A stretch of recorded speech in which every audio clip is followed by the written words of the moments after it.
Experts are figuring it out, slowly but surely, and they're realizing they were wrong. Some people that we may think of as African, or might have been kind of included in African American counts or identification of the enslaved, those people were Native American. Tell me, before we go more into this history, how you came to it, because it is, you say, it's the uncovered story. So you see this throughout American history, this attempt to erase Native people in the archives. The population that endured the curses. That population is the remnant. Wake up, wake up, wake up, wake up, wake up, wake up out of your sleep,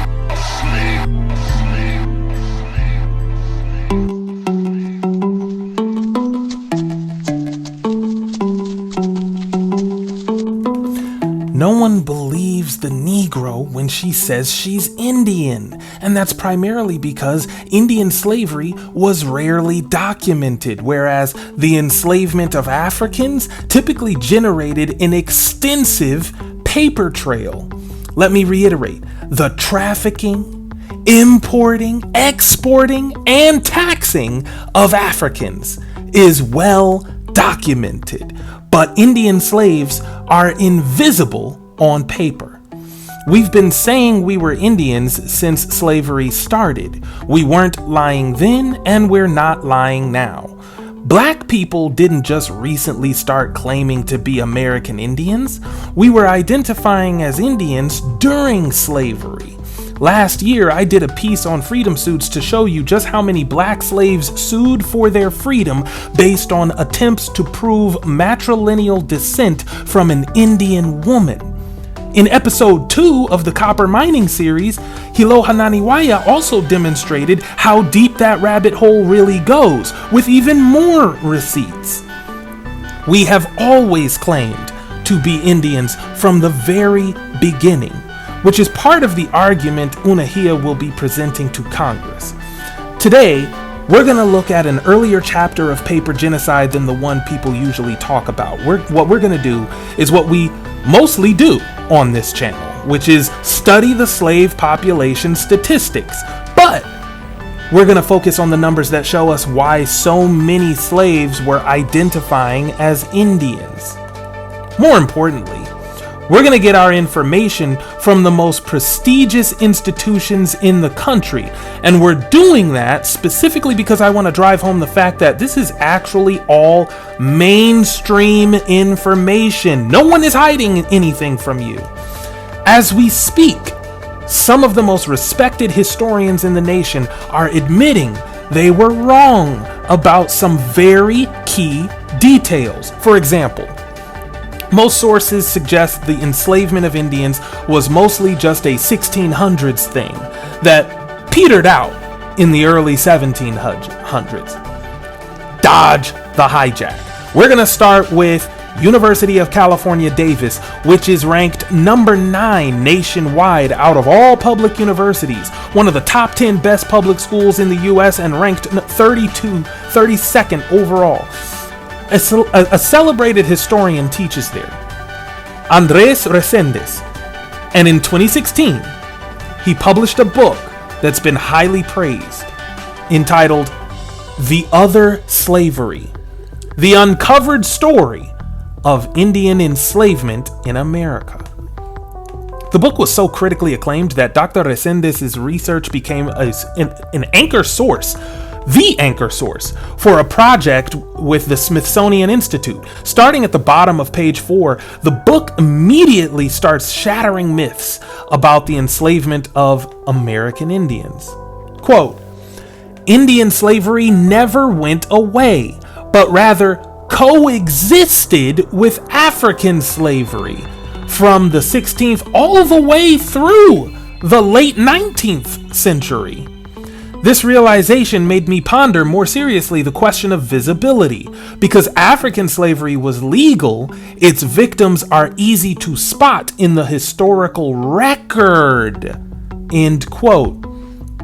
So this is just the introduction to the book, and already Dr. Reséndez is telling us things that contradict the mainstream narrative we've heard about slavery. He says Indian slavery never stopped. The trafficking of Indian slaves kept going right alongside the trafficking of African slaves. So Dr. Reséndez is saying that the fact that African slavery was legal makes it easier for historians to see documentary proof of it.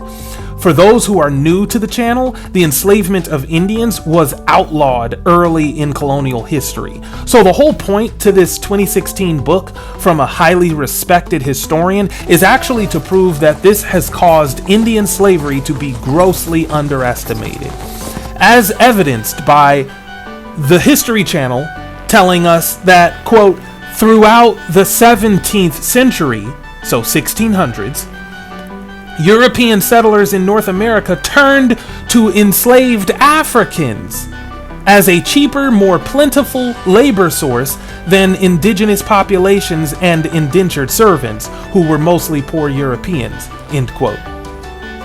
See how they make it sound like slaves in the 1600s were almost all Africans, with a few Indians here and a few Europeans there? Continuing to the top of page 5 in Dr. Reséndez's book, he says, quote, Indian slavery is different. Until quite recently, catch this, until quite recently, we did not have even a ballpark estimate. We did not even have a ballpark estimate of the number of natives held in bondage. Since Indian slavery was largely illegal, its victims toiled quite literally in dark corners and behind locked doors, giving us the impression that they were fewer than they actually were. End quote. That's a 2016 book. As of 2016, a leading researcher in U.S. history who specializes in European colonization in the Americas was saying that researchers in his field didn't have even a ballpark estimate for how many Indians were enslaved. By the time Trump got elected, you knew nothing about this, and without any information, you swore to us that grandma was wrong, that we're not Indians. And now experts are figuring it out slowly but surely, and they're realizing they were wrong. We're going to confirm that Indian slaves weren't recorded as slaves, yet they made up a massive contingent of the slave population. Explain that it's a provocative title, just as a start. What do you mean by the other slavery? Well, I mean two things. I mean the most obvious one, which is it's a system of bondage that targeted Native Americans as opposed to African Americans or Africans. But more fundamentally, it's another slavery in the sense that it was not a legally sanctioned type of slavery, as in the case of African slavery, but rather it was very early on outlawed, and as a result of this, these form of bondage mutated and multiplied in different types of forms of bondage. So some of it took the form of debt peonage, some of it took the form of convict leasing, some of it took various forms, and this happened because, of course, owners who wished to retain mastery over their Native Americans resorted to all of these subterfuges and all of these euphemisms in order to continue doing it. Tell me, before we go more into this history, how you came to it, because it is, you say, it's the uncovered story. Thing about mining copper, it just keeps getting deeper and deeper. In this new episode of the Copper Mining series, the Lois shows us how the Mayans played both sides of the Creek Indian Wars. But this time, she got Unehiya with her. You not ready. This takes the Mayan angle to a whole new level, because Unehiya's videos lately show how Creek Indian tribes had a lot of Mayan ancestry. But now Hiloha is showing us that Mayans were heavily involved in the Creek Indian Wars. Not only that, they go a step further to show how Mayans were part of the free colors that ended up starting Black Wall Streets in Georgia and Alabama. That means the Mayan legacy in the black community gotta be off the chain.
In colonial British North America, indigenous slaves were usually Indians in debt to Europeans, Indians convicted of crimes within the borders of a colonial settlement, or prisoners of war. Europeans used colonial court systems to keep those Indians in those positions for more and more time so that they could never escape bondage, which means these Indians were rarely labeled slaves on paper. This was how the earliest English settlers got slave labor without declaring any slaves. A prime example for POWs in King Philip's War, also known as the Great Narragansett War, which Encyclopedia Britannica says started in 1675 because, quote, the Plymouth colony executed 3 of Philip's warriors for murdering John Sassamon, a Harvard-educated Native American who had converted to Puritanism, and yes, Harvard University, an Ivy League school, was the first college in U.S. history. Sassamon had served as Philip's advisor, but Philip, real name Metacom, sachem of the Wampanoag Indians, Metacom accused Sassamon of spying for the colonists. The tensions that led to war had been building for 55 years because of disputes over land, end quote, among other things, but we'll stop there. We'll jump from one Ivy League school to another to get context. Brown University. In 2017, Brown University published the findings of one of their most laudable historians, Linford D. Fisher. And Dr. Fisher's a big deal, guys. He's actually the founder of the Stolen Relations Project, which is basically like the Slave Voyages database, except it's for Indians. Now, in the context of the Narragansett War, or King Philip's War, which is considered by some historians to be the bloodiest war in U.S. history, Brown University's subhead says, quote, study by Brown University historian finds that Native Americans who surrendered during King Philip's War were sold into slavery with long-lasting effects, end quote. Now, why do you think they're treating this like it's newsworthy? It's because until this was published, no one believed there was a large influx of indigenous slaves into the English colonies during the 1600s. You might say, we've been saying that. Yeah, we have. But they thought we were wrong.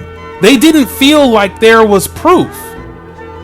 Remember, this is 2017 that they're just now saying this. What we're reading is 2017. So the article says, quote, during the war, New England colonies routinely shipped Native Americans as slaves to Barbados, Bermuda, Jamaica, the Azores, Spain, and Tangier in North Africa, Fisher said.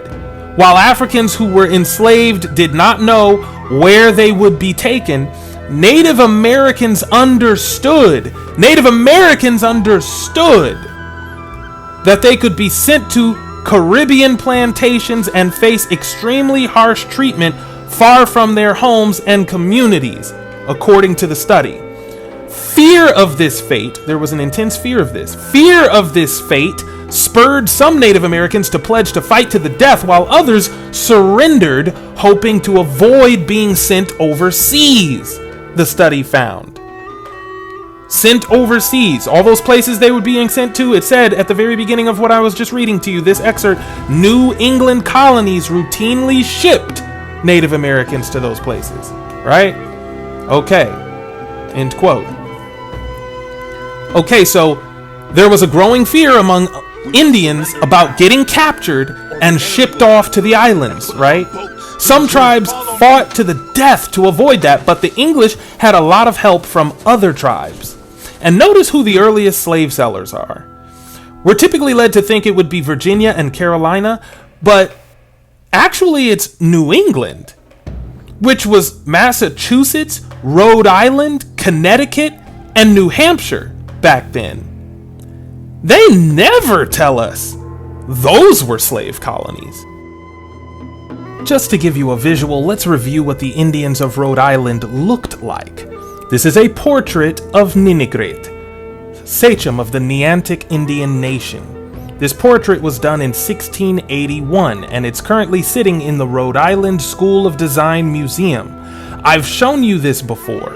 It's the earliest known portrait of an American Indian. Don't just look at the complexion. Yes, this brother's just about as dark as me. He's darker than me, probably. But please zoom in on the hair. If you notice how that tuft of hair sits up on his shoulder, you can see how thick it is. And to hold itself like that on his shoulder, it has to have a coarse texture. Straight hair will not bunch up like that. This is what Negro hair looks like when properly cared for. Those of you who have done your own hair care journeys know what I mean. The next section says, quote, "Other Native Americans surrendered," Fisher wrote, "either in response to explicit inducements by the English offering mercy or by," look at that, English offering mercy. So some were surrendered either because the English were offering mercy or because they hoped that doing so, they hoped that surrendering would be understood as a statement of neutrality. These surrenderers could be individuals, families, larger bands, or entire communities, Fisher said, end quote. So whole bands and communities of Indians tried to stay neutral and or stay out of the conflict, which was taken as surrender. What they didn't know was that they would actually be enslaved for surrendering too. Remember what the whole point of Dr. Fisher's study was? The subhead said those who surrendered were sold into slavery. And here we see that this includes whole communities and groups of clans. Do you understand the significance of that? Entire communities of Indians were enslaved in the 1670s, so that's a lot of Indian slaves. But you're about to see that none of them were being classified as slaves. POWs were convicted as criminals, and their sentences got extended using a debt system. Now again, King Philip's War was in the 1670s, but by then, the English had already done this exact same thing once before. How do you think so many Indians knew that prisoners of war were being sent to the Caribbean? I mean, if you're not getting on the ship and going there yourself, how do you know that that's what's going to happen? How did they know to fear that? If you avoided it, how did you know what was going to happen to you? How do you know your fate without getting on the boat? They knew because even in 1675, this wasn't a new experience to them. This same thing was going on 40 years earlier with the Pequot War.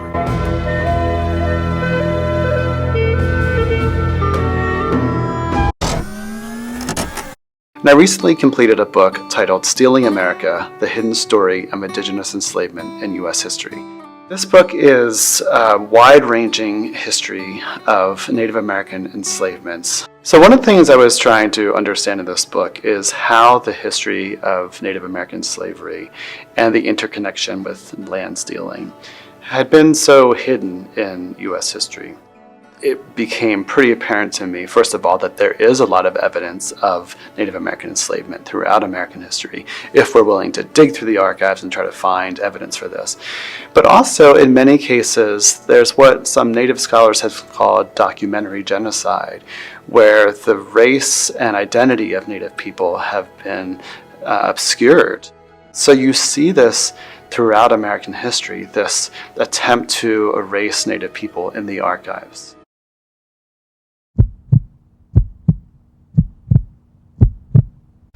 Guys, what we're about to talk about is a game changer.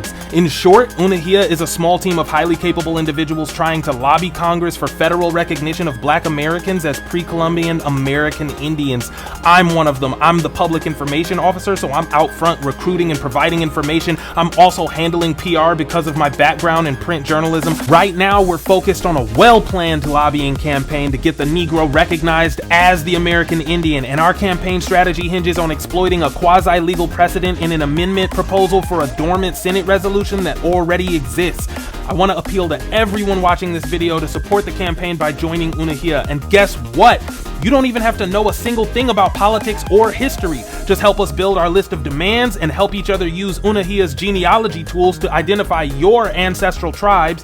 Vote yes or no on the hundreds of decisions we have to make. Participate in our tribal town hall meetings after every new moon.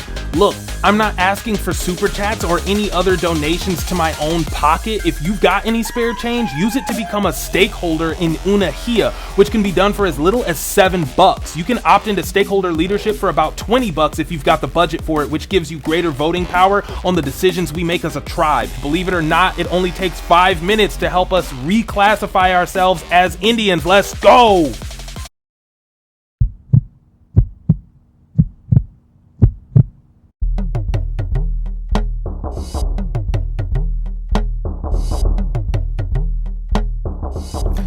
In 2015, Cornell University Press published the work of Dr. Margaret Ellen Newell, yet another celebrated historian who has actually appeared in documentaries about Indian slavery. And of course, anyone who's watched The Office knows from Andy Bernard that Cornell is another Ivy League institution. It's pronounced colonel. It's the highest rank in the military. It's pronounced Cornell. It's the highest rank in the Ivy League. When Dr. Newell released her book in 2015, just 2 years before Dr. Fisher's book came out, she focused a lot on the Pequot War. The book's entitled Brethren by Nature, New England Indians, Colonists, and the Origins of American Slavery. That title says a lot, because Indians are the origin of American slavery, obviously. We just want to know how true that is. The Tribal College Journal of American Higher Education published a book review of Dr. Newell's work. The review said, quote, "The English kidnapped Indians during early contacts, but the Pequot War in 1636 to 1637 provided the first opportunity." So this was the first opportunity to acquire Indian captives in large numbers, and justify, watch that, justify their enslavement, initiating and shaping a labor system that would characterize New England society for over 150 years. Indeed, Newell argues the English and their Indian allies made taking captives the war's main purpose. End quote. So the Pequot War is the first time in British colonial history that we see mass enslavement of Indians. And King Philip's War, about 4 decades later, was just like this. In both cases, the whole point was really to take captives and enslave them. And once again, we're still dealing with the exact same region, New England. But New England has been largely overlooked when it comes to the history of the slave trade. Why is that? Dr. Newell's work addresses that part too. This book review does a good job of summing up her argument. It says, quote, "When the supply of wartime captives dried up, New Englanders imported Indian slaves from the Carolinas and Florida or transformed free Indians, whom they got from war, right? Transformed free Indians into unfree labor by judicial enslavement. Remember that term, judicial enslavement. Remember, we already read that they were going to justify the enslavement of these people, right? Judicial enslavement, as courts sentenced Indians to terms of servitude and slavery as punishment for crimes and debts. Slavery was punishment for crimes and debts. Indentures and apprenticeships of Indian children often merged into de facto slavery. Indentures and apprenticeships even. End quote. Why did they word it like that? Why'd they call it de facto slavery? Why not just say slavery? They word it like this because there's nowhere that these Indians were called slaves. They were called convicts, and they were called debtors. But in fact, de facto, their sentences were essentially lifelong slavery. This is called judicial enslavement. And Dr. Newell's book is the origin of the term judicial enslavement. We find that on page 278 of her book, which there's really no way to access without buying the book. But I'm providing the link anyway. She writes, quote, "These long-term socioeconomic factors combined with a number of legal changes to create conditions for what I call judicial enslavement or court-ordered servitude." End quote. It's a court-ordered servitude, meaning that the court sentenced you to slavery. Dr. Newell makes the point in her bibliography at the end of the book that the term court-ordered servitude is one she picked up from another researcher. The bibliographical note adds, quote, "Daniel Vickers coined the term, although he focuses on debt peonage. Debt peonage, that's his focus. He was when he coined the term court-ordered servitude, he was talking primarily about debt peonage, whereas accusations of criminality provided the majority of cases in my research." End quote. That's Dr. Newell talking. We're still in her book. So Vickers traced a lot of the judicial enslavement cases to colonists levying debts against Indians in lawsuits that resulted in servitude. Dr. Newell traced a lot of judicial enslavement cases to colonists pressing charges for alleged crimes, which resulted in sentencing Indians to servitude. So both of those things were being the causes of Indians winding up in slavery. This is the legal system that these wars were being used to feed. And Indians were emerging from these courtrooms as debtors and convicted criminals on paper. But they were really sentenced to slavery. And what makes all this so important is the fact that we're talking about the 1630s through the 1670s. This was mass enslavement of Indians during a period when African enslavement was little to none, which we're going to prove next. The slave population in North America was unique from all others in that it grew exponentially via slaves reproducing. This was only possible because of indigenous women. What interests me about the Pequot War, and one of the devastations, was the captivity of the Pequots and the way that captivity kind of became a goal for the English colonists as the war progressed. And they tended to go after the places where women and children had gone to shelter from and be away from the battle. The English colonists went to those places and took these women and children captive with an eye to bringing them back to Boston, Hartford, elsewhere, to be servants in their homes and to export some into a reverse Middle Passage into the Caribbean.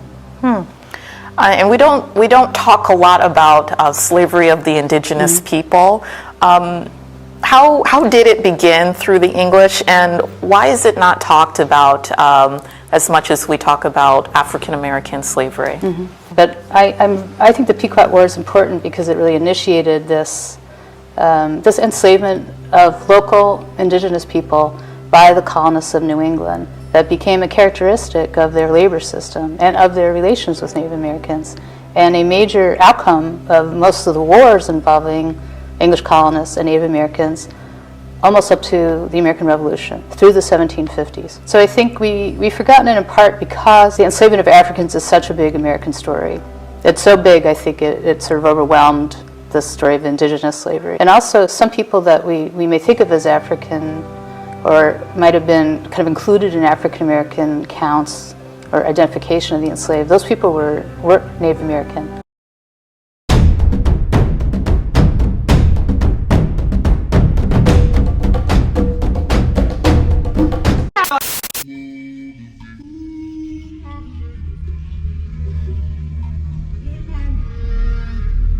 Slavery is actually how Yatzarel gets preserved. The curses mark the remnant. Devarim Eshrim Weshmoneh, Arbaim Wechamesh. Deuteronomy 28:45. Quote, "Moreover, all these curses shall come upon thee, and shall pursue thee, and overtake thee, till thou be destroyed." And destroyed doesn't mean fully eradicated, it means your nation, your tribe, and your identity will all cease to exist.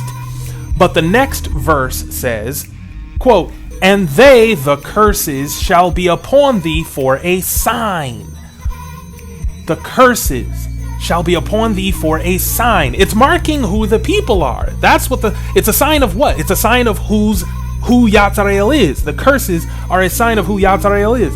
The curses shall be upon thee for a sign and for a wonder, and upon thy seed forever, even your children, your offspring, forever, endless generations. End quote. So the curses should still be a mark upon us today. They should be a sign that we are Yatzarel. We should be known. If we're Yatzarel, that means we should be known as the people who endured the curses that are listed in Deuteronomy 28. And as it so happened, that is what we're known for. We as a people, black people in America, we're specifically, the main thing we're known for is all the things listed in Deuteronomy 28. And there's a reason why no one thinks of Native Americans when they think of the slave trade. There's a reason why everyone specifically thinks of black people when it comes to slavery or slave ships or plantations.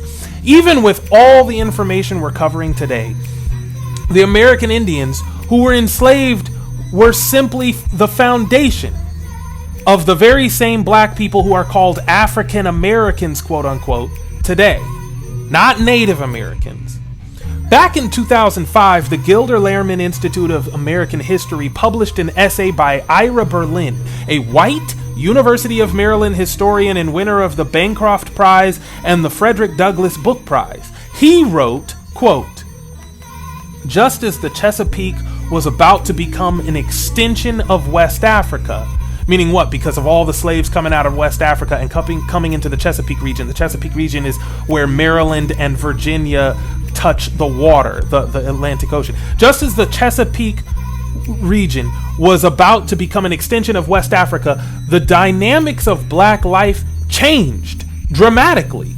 Slaves in the Chesapeake, in the words of one European observer, proved very prolific among themselves. By the 1730s, births to slave women outnumbered imports. What? Births to slave women outnumbered imports, and the black population was increasing naturally, not by bringing people from Africa. The black population was increasing naturally by births. Although transatlantic slavers continued to deliver their cargoes to the Great Estuary, the proportion of Africans declined as the indigenous African American population increased. End quote. What the hell is an indigenous African American? Tell me. We just making up terms now? African and American, that's two separate continents. Indigenous to which one? The answer is yes. If we go back to the book review, we get our answer. Quote, as race rather than warfare or nationality increasingly determined who became a slave, New Englanders developed laws and practices that lumped African and Indian slaves together as marginalized people of color. Lumped African and Indian slaves together as marginalized people of color. So, end quote, end quote. Okay, so inbound Africans, just make sure you're following. Inbound Africans mixed with Amerindian slaves, right? Two sets of tribes from different land masses were gathered together and became one nation. And it was slavery that made that happen. But the question is, how thorough was the mix? You're about to see that what New Englanders did caused a larger indigenous population from the 1600s to absorb a smaller African population in the 1700s. This is why Ira Berlin used the ridiculous term indigenous African American in 2005 and referred to the whole population as a black population, quote unquote. Don't forget, Ira Berlin said slave women were producing more children by the 1730s than ships could import from Africa. Those slave women are Indians, guys. Remember, when I told you that Dr. Resendez's book was so critically acclaimed that his work ended up being the cornerstone for a whole Smithsonian project, you remember I said that? We're going to read an excerpt from that Smithsonian project I mentioned. It's called Perspective, the Other Slavery. That the other slavery part, it kind of sounds like the title of his book, right? Perspective, the Other Slavery. It says, quote, who exactly were these enslaved native people? In contrast to African slavery, which targeted adult males, most enslaved indigenous Americans were women and children. Most enslaved indigenous Americans were women and children. This preference was often reflected in sale prices. Native women could be worth 50 or 60% more than men. End quote. Add that to the fact that the bulk of the slave trade in British North America began by capturing Indians in war and enslaving those who surrendered. But don't forget also, Ira Berlin just told us that, quote, the black population was increasing naturally, end quote. So let's do the numbers. Out of 12.5 million Africans dragged across the Middle Passage, the Slave Voyages database records only 388,747 slaves ever actually making it to mainland North America. And that's counting the entire slave trade. Going back to Dr. Resendez's work at UC Davis, the appendix of his book shows us a table on page 324. So we're going to go to page 324 of his book, where it provides a range for how many American Indians were enslaved in North America, excluding Mexico. We're not even counting Mexico. The conservative estimate is 147,000. And it says the number could be as high as 340,000 Indians. So on the high end, it's almost just as many Indian slaves as the 388,000 African slaves in North America. And don't forget what he said on page 5. Remember, he said, quote unquote, such large numbers of enslaved Indians not only approximate the African tragedy in sheer scale. Stop right there. End the quote right there. The enslavement of Indians is approximately on the same scale, he's saying, as the enslavement of Africans. But remember, he said they've never even had a ballpark estimate to work with. So he's providing a starting range, an educated guess. The figure I showed you on the Slave Voyages database for how many Africans were brought here is also an educated guess. It's found it's found under the estimates tab, right? It's called estimates for a reason. These guesses lead to approximately the same amount.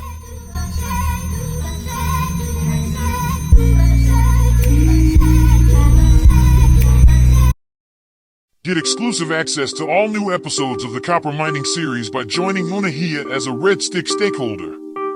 Stakeholder memberships support the campaign for federal recognition of foundational Black Americans as American Indians. Click the link in the description box to start binge watching the Copper Mining series today.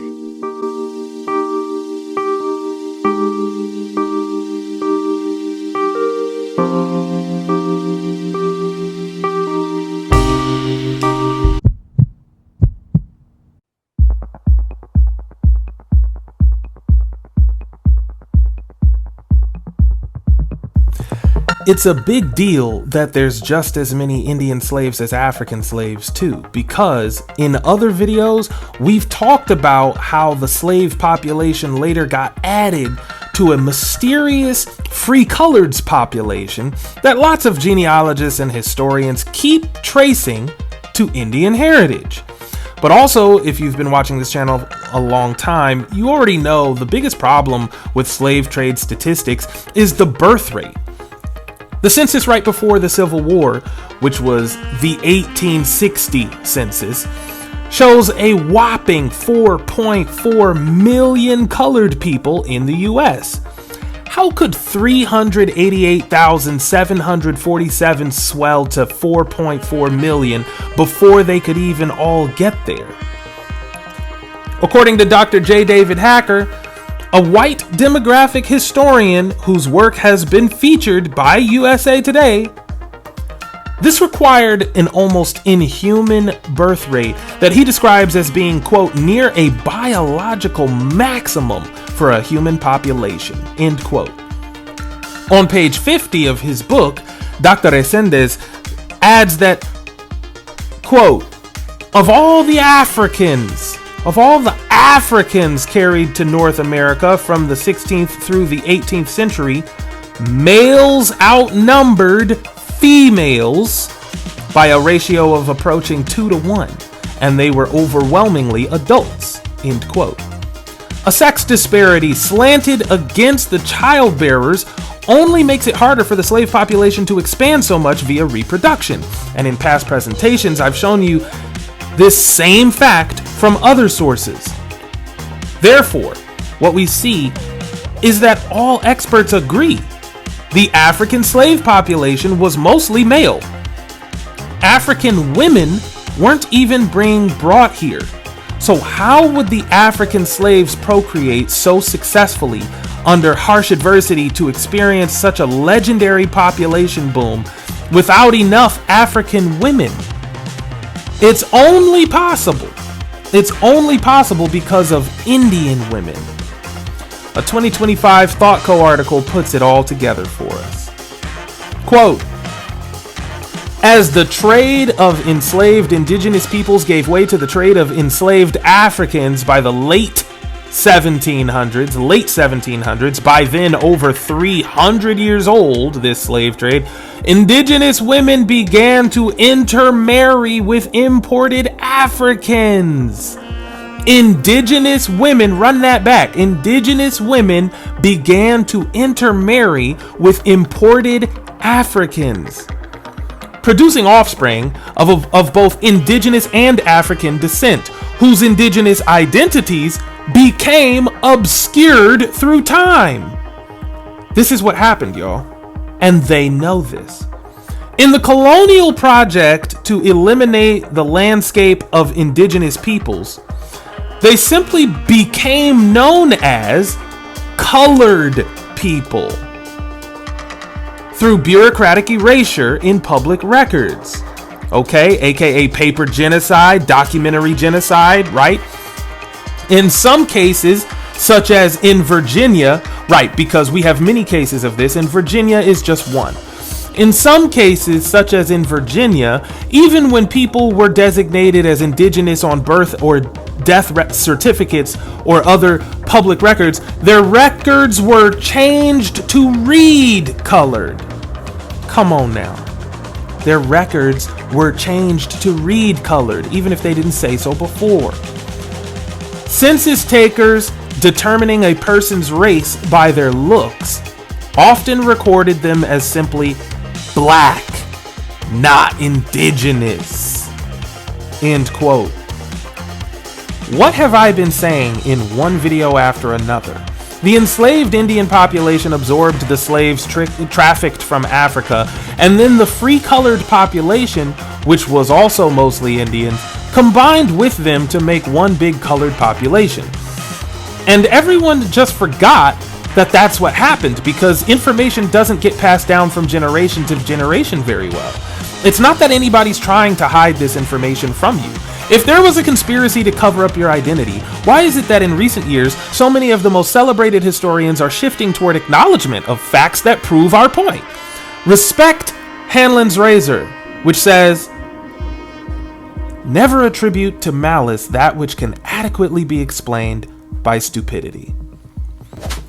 The Yatzarlim of Africa and the Yatzarlim of the Americas were forced back together through slavery, which caused us to strengthen the blood on both sides. See, American Yatzarlim had been mixing with American Indians, and African Yatzarlim had been mixing with Africans. Mixing back together here bolstered the ancient blood of the covenant people whom the Great Spirit chose, and it weakened the blood of the non-covenanted groups with whom we mixed. Yatzarel is redeemed in the population that endured the curses. That population is the remnant. Ezekiel 37 verses 16 to 22. Quote, "Moreover, thou son of man, take thee one stick and write upon it for Judah and for the children of Yatzarel, his companions. Then take another stick and write upon it for Yosef, the stick of Ephraim, and for all the house of Yatzarel, his companions. And join them one to another into one stick, and they shall become one in thine hand. And when the children of thy people shall speak unto thee, saying, Wilt thou not show us what thou meanest by these? Say unto them, Thus saith Adonai Yahweh, Behold, I will take the stick of Yosef, which is in the hand of Ephraim, and the tribes of Yatzarel, his fellows, and will put them with him," because that's the northern kingdom. All the 10 tribes of the north were put together with Ephraim at the head.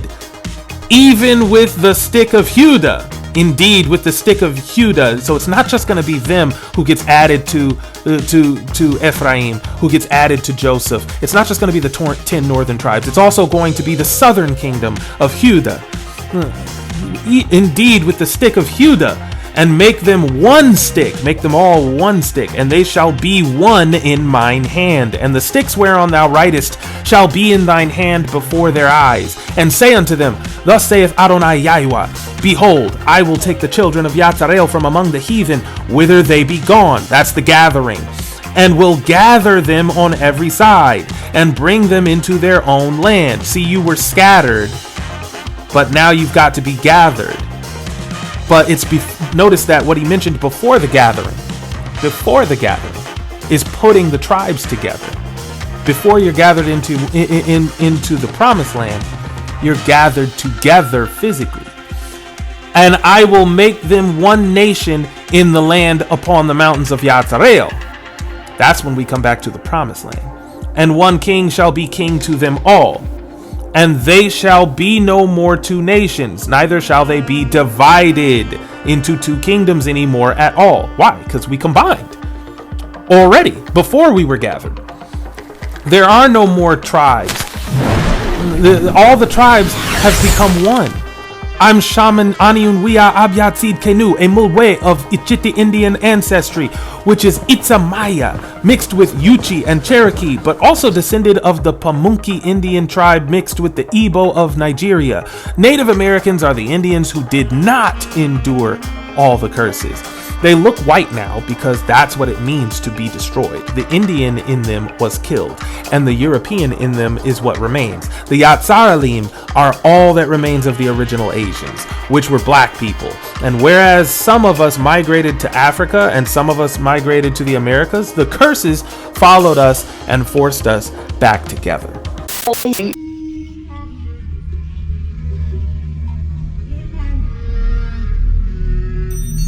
The traditional story of huge native populations being decimated by disease.